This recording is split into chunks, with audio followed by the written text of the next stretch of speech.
Pesquisadores apresentam alternativas econômicas para enfrentar a segunda onda do coronavírus. Em um estudo publicado na revista Nature, pesquisadores defendem alternativas econômicas que diminuam o impacto de uma segunda onda do coronavírus, sem que com isso prejudique a economia. O estudo coletou dados de 98 milhões de pessoas em 57 mil bairros das maiores cidades dos Estados Unidos.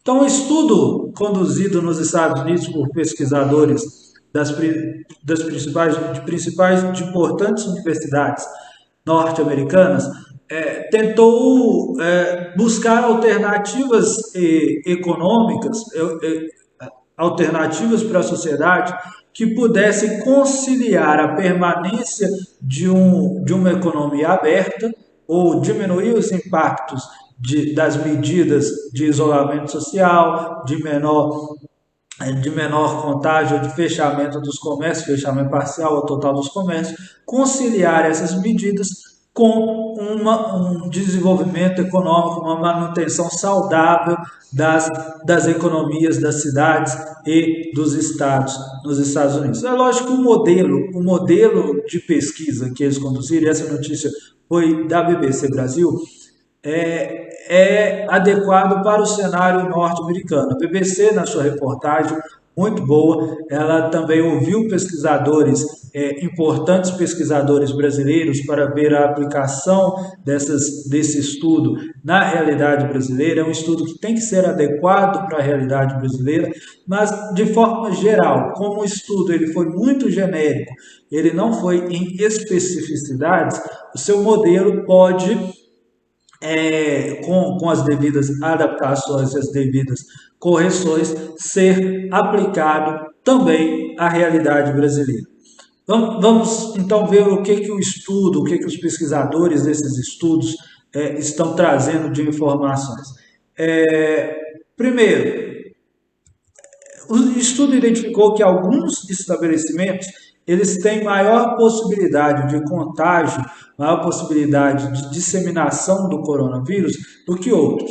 Hotéis, restaurantes, bares, academias, esses ambientes com um fluxo muito grande de pessoas, com compartilhamento de utensílios como garfos, talheres, copos, compartilhamento de equipamentos da academia, e hotéis, por causa da circulação grande das pessoas, a necessidade de uma higienização maior dos ambientes, tanto comuns quanto os ambientes fechados, os quartos e ambientes fechados, eles são mais propensos a ter uma grande contaminação de coronavírus.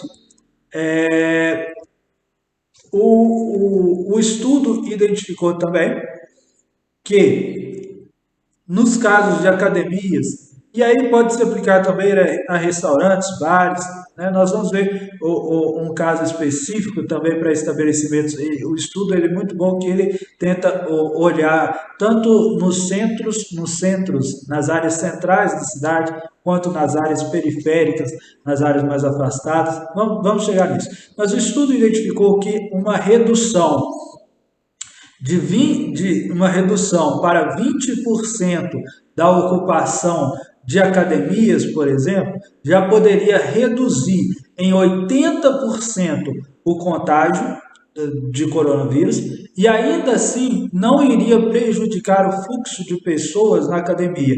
Uma redução de 20% do número da lotação da academia poderia significar 80% na redução do contágio e um impacto econômico na renda, no faturamento da academia de apenas 40%. Então, é um ganho-benefício muito bom e ainda ia manter o estabelecimento funcionando, porque a academia, o fluxo de pessoas ali é maior durante o dia do que durante os horários de pico do que durante o dia como um todo. Então, o impacto econômico de uma redução da lotação da academia poderia ser menor do que o ganho em diminuição no contágio.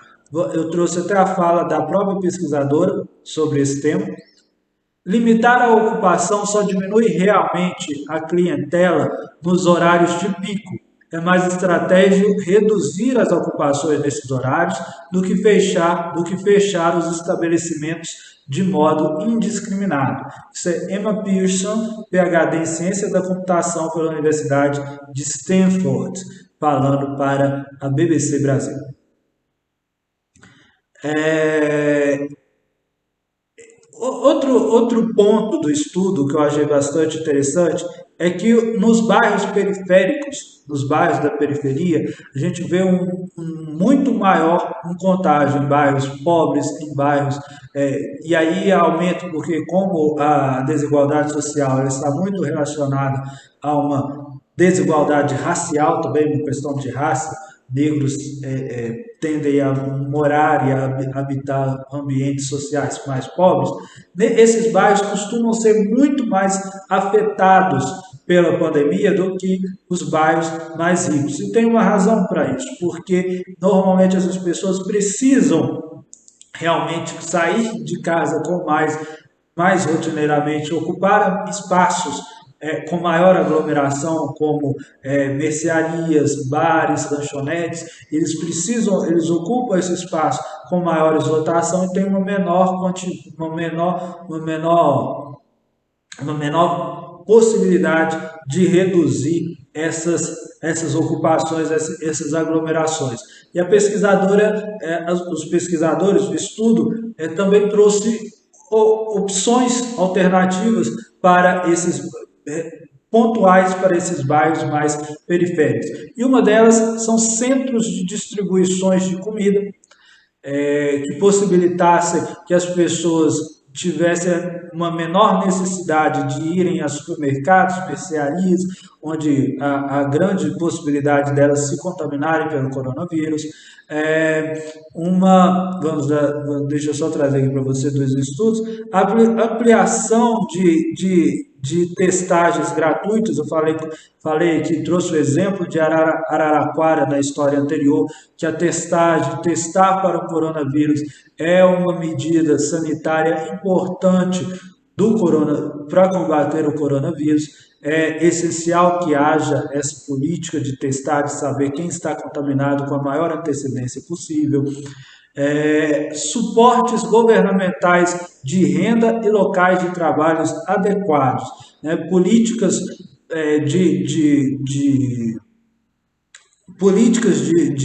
de repartição de renda, distribuição de renda, que permitam que aquelas pessoas mais hipossuficientes tenham condições de manter a sua qualidade de vida, de manter as suas condições de vida, de não prejudicar a sua rotina, não prejudicar seu trabalho e mesmo assim se prevenirem do contágio do coronavírus. Isso são medidas importantíssimas para o controle da proliferação da pandemia, né? Esse estudo é muito bom, como eu disse, pesquisadores brasileiros estão analisando essas alternativas para a realidade brasileira, para adequar isso à realidade brasileira, uma realidade social de uma sociedade muito mais desigual, uma realidade social que as fissuras sociais, a diferença entre os ricos e os pobres são gigantescas e que as políticas econômicas são mais essenciais ainda, os incentivos econômicos, a distribuição de renda, a políticas econômicas para garantir a manutenção do emprego, principalmente das comunidades mais afetadas pelas políticas de isolamento, pela redução pelo fechamento dos comércios, são cruciais para que a gente possa evitar um desastre de segunda onda no Brasil. Essa é a realidade que a gente tem, um estudo muito bom conduzido por pesquisadores e publicado na revista Nature por pesquisadores de universidades norte-americanas que promovem, que identificam alternativas para o combate ao coronavírus.